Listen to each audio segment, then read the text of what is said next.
Nagmamakaawa si dating World Boxing Champion Luisito Espinosa. Kasunod po ng utos ng Court of Appeals na bayaran na siya sa naging laban niya noong 1997. Sana raw ibigay na ang halagang 17 million pesos dahil nasira ang kanyang buhay.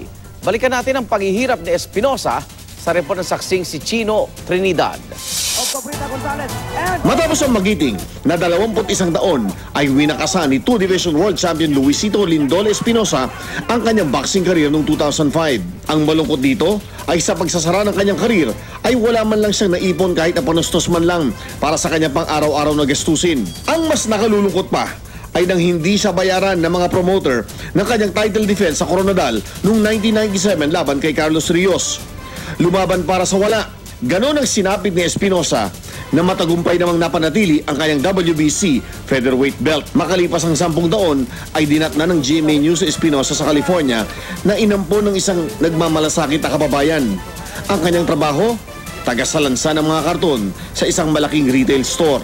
Upang madagdagan ang kita, ay nagtuturo din siya ng boxing bilang private trainer. Nang mapaso ang kanyang special US visa at nawala na ang kanyang trabaho sa Amerika, ay tumawid noong 1 taon ng Hong Kong si Luisito at naninilbihan bilang isang boxing trainer doon.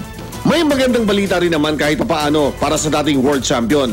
Ipinag-utos kasi ng Court of Appeals kamakailan lamang na bayaran ng mga naulila ni Rodolfo Nazario, ang tumayong promoter ng laban ni Espinosa noong 1997, ang halagang $130,000 at ang kaakibat na interes na aabot na ng 17 million pesos. Sana naman, kahit papaano, ay maipagkaloob na kay Luisito ang halagang pinaghirapan niya noong 1997. At matapos ang sunod-sunod na dagok ng buhay, at mabuhay na siya ng mapayapa at masaya. Sana bayaran na nila ako para naman na